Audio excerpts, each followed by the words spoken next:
Bem, fazendo um comentário mais um vídeo do site Teologia Reversa, eu vou colocar o link aqui abaixo. O sujeito do site, não sei se eu posso falar o nome dele, porque eu não conheço regras do YouTube, eu tenho que ler esse negócio aí. Mas o sujeito do site, não tem nada contra ele não, gente. Eu acho uma pessoa simpática, eu vejo que é uma pessoa estudiosa. Eu estou falando do vídeo. Ele fala sobre a farsa de Jesus entrando em Jerusalém com montado em um cordeiro. Primeiro, ele comete um erro que muita gente comete, um assunto que está esclarecido, você encontra texto antiquíssimo sobre esse assunto. Jesus, no Evangelho de Mateus, fala que Jesus entrou em Jerusalém montado em dois jumentos. Uma jumenta adulta e seu jumentinho criança, o jumentinho mais novo. Isso não quer dizer que Jesus montou nos dois ao mesmo tempo, não. O rapaz da teologia reversa, como uma penca de gente, ainda, inclusive historiadores, pesquisadores, ainda afirmam assim, não, isso aí foi um erro literal de quem escreveu o Evangelho de Mateus, e esse cara aí foi literal demais e colocou Jesus montado ao mesmo tempo em cima da jumenta e do filhote dela. Isso não procede, né? Jesus montou na jumenta até a metade do caminho. A jumenta significa a antiga aliança. Depois sentou no jumentinho e entrou até a entrada de Jerusalém. O jumentinho significa a nova aliança. Isso tem testemunhos cristãos disso muito antigos. A Igreja Ortodoxa costuma guardar muitas tradições sobre a vida de Jesus e a Igreja Católica acho que nem tanto. Bem, mas esse é um erro que acontece muito, eu não sei por que eles ainda ficam repetindo esse erro. Né? Alguns já sabem, um ou outro historiador já sabe que não montou ao mesmo tempo, né? Montou num jumento, não, montou do jeito que eu falei aqui. Mas o erro principal do vídeo é falar que foi uma construção do evangelista Mateus, porque está escrito na Bíblia, no profeta Isaías, que o Salvador vai entrar na cidade sentado num jumento. E aí o Mateus criou esse fato histórico para se encaixar com essa profecia, para falar, está vendo, o Messias, Jesus é o Cristo, é o Messias, é o Salvador, mas não procede. Eu sei que muitos exegetas usam esse tipo de ferramenta, tanto os evangélicos como católicos, mas não procede, gente.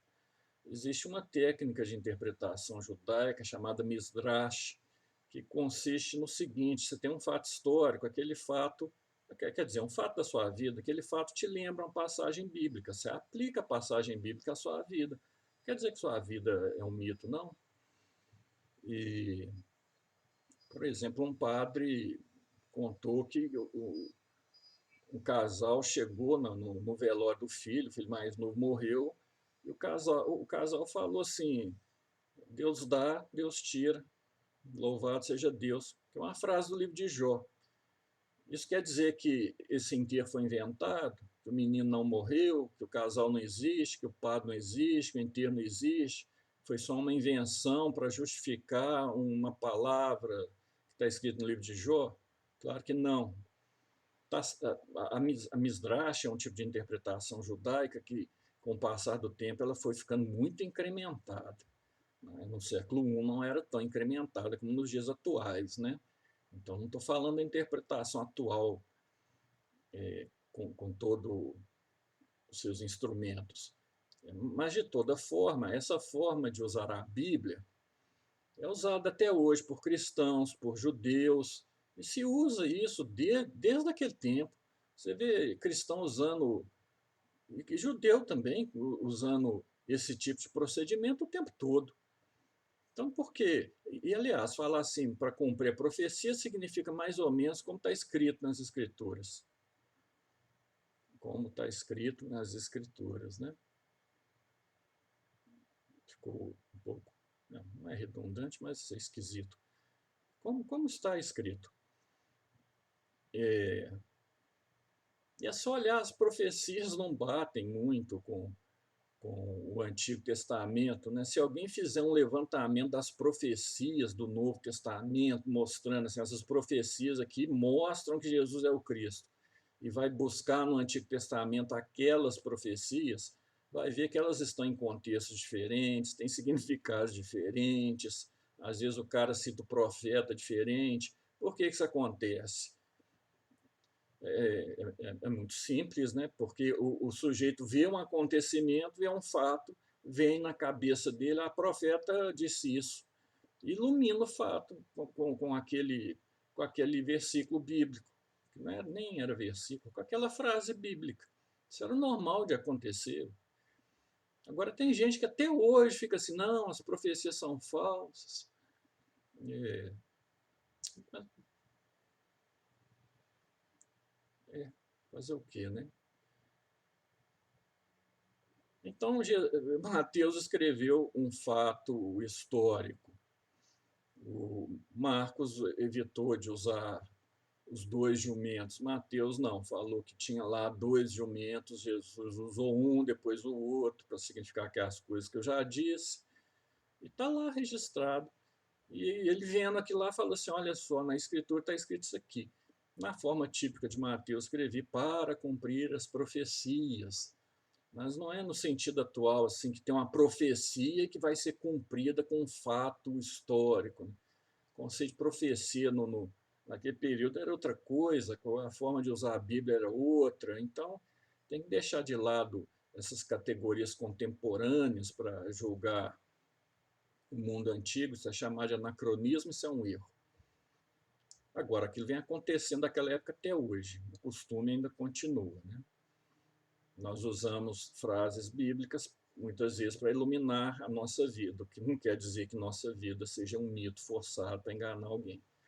Agora, eu sei que tem pesquisadores que usam esse recurso, mas aí é a partir de uma hermenêutica da suspeita absoluta. O sujeito já chega e fala assim, olha, quem escreveu o Evangelho de Mateus era uma pessoa má, uma pessoa que queria enganar, ele escreveu mentira, ele inventou uma besteira aqui de propósito, ele queria controlar as pessoas, ele queria ganhar dinheiro com isso, ele queria controlar o povo judeu. Então, assim, o cara que escreveu era maldoso, escreveu aqui por maldade, inventou que tudo por maldade.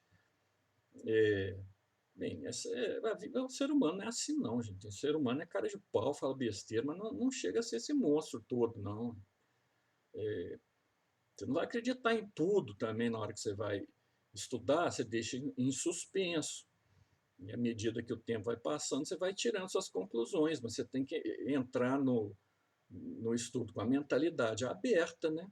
Aberta tanto para concordar quanto para discordar, mas a partir desse pressuposto que o cara é mal para cacete, então tudo que ele fala está errado, está inventado, isso não é procedimento correto, não. Agora, eu não estou querendo dizer com isso que pode ser que isso nunca existiu, esse fato aí, Jesus nunca entrou com jumento em Jerusalém, pode ser, mas não por causa dessas explicações específicas. E pelo amor de Deus, né? Vamos parar com esse negócio de montar em dois jumentos ao mesmo tempo, pô. Tem uma penca de texto lá dos bobear, até antes de Cristo já tem alguém avisando, né? Não montou em dois jumentos, não, gente, para com isso. Então é isso aí.